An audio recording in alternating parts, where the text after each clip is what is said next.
volviendo a ese año, 1939, ya firman la paz con Rusia, pues bueno, deciden reanudar la guerra con China, los japoneses, y a ver si cierran ya de una vez ese frente. Y China tenían abiertos, vamos a decir, como dos frentes. Para que la gente lo entienda, como esto es menos conocido, el frente chino, vamos a compararlo con el ruso, que había el grupo de ejércitos norte, centro y sur. Pues básicamente Japón tendría lo que es el grupo ejércitos norte y el centro. No tenía nada abierto al sur de China. ¿Qué ocurre? A finales, en octubre de 1939, abren el Frente Sur. Podemos decir un grupo de ejércitos sur que desembarca en las costas meridionales del país, en lo que es la provincia de Guangxi. Que para haceros una idea, los que nos escuchan, Guangxi estaría limítrofe entre la colonia de Hong Kong y la frontera de Vietnam, de la Indochina francesa. Pues bien, los japoneses durante 2 meses avanzan, de hecho toman la capital de provincia, que es Nanning, pero se confían demasiado, extienden demasiado las líneas en un sector montañoso, y el ejército chino, que ya cada vez tenía más recursos, cada vez tenía más experiencia en combatir a los japoneses, pues bueno, hacen una maniobra y embolsan al ejército, aparte del ejército japonés, lo embolsan en lo que es la batalla del paso de Kunlun, y bueno, van a destruir a prácticamente una división japonesa entera, y además van a hacer retroceder por primera vez a los japoneses, que los van a dejar prácticamente arrinconados en la costa. Esto, una vez atrapados en este lugar, quedan atrapados a principios de 1940, los japoneses se ven que no pueden avanzar y prácticamente ni retroceder, la evacuación es complicada y bueno, se enfrentan a un desastre militar abismal.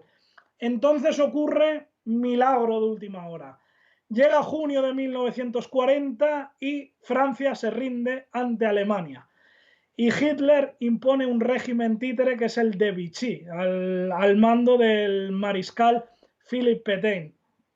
Entonces, claro, en ese momento lo que hace Japón es acercarse lo máximo posible a Alemania, y como todos conocemos, eso se va a materializar en el pacto tripartito entre Alemania, Italia y Japón.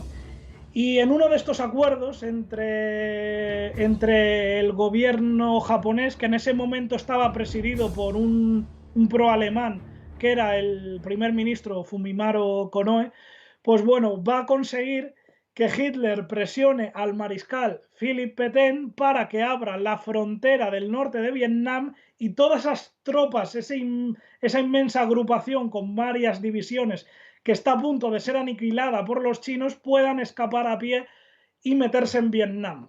Y eso es lo que pasa. Al final, los franceses no tienen más remedio porque están ocupados, no pueden decir que no a los alemanes, teniéndolos ahí en su casa. Y bueno, y abren la frontera y los japoneses entran en Vietnam, y gracias a eso podemos decir que se salva de un desastre ese grupo de ejércitos sur en China. Es más, el frente se vuelve a reconstituir. Bueno, ahí se salva de un desastre. Eso sí, los japoneses solo pueden utilizar la provincia de Tonkin y el puerto de Haiphong en Vietnam, nada más. ¿Qué ocurre? Pues bueno, que los Estados Unidos, que tienen las Filipinas al lado, tienen mucho comercio, pues ya empiezan a mosquearse, porque ven que los japoneses se están expandiendo hacia el sur, aunque hay que decir que esta expansión es casi casi de emergencia, porque es que se iba a haber destruido este ejército. Y bueno, mete las primeras sanciones, pero no son graves. ¿Qué ocurre? Que ahí empieza el conflicto diplomático. La primera cosa es que en el gobierno japonés entra en el Ministerio de la Guerra, ya por todos, por muchos conocido, el general Hideki Tojo, que encima poco después se va a convertir ya en el primer ministro, que bueno, este ya liquida cualquier tipo de vestigio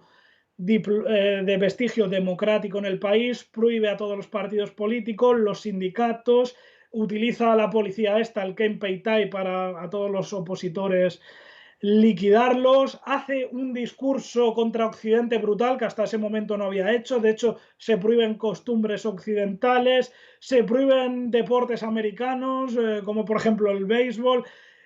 O sea, incluso la película esta, Lo que el viento se llevó, que en Estados Unidos era un éxito, se prohíbe en Japón. Claro, esto ya empieza a romper, empieza a resquebrajarse la diplomacia entre Japón y Occidente.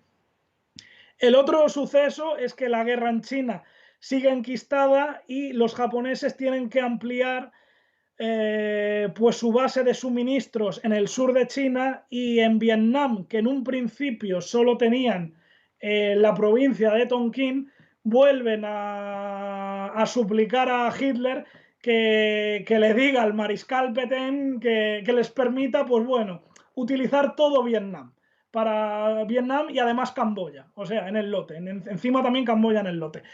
Pues bueno, para utilizar los recursos y toda esa historia y que eso les ayuda a la guerra contra los chinos.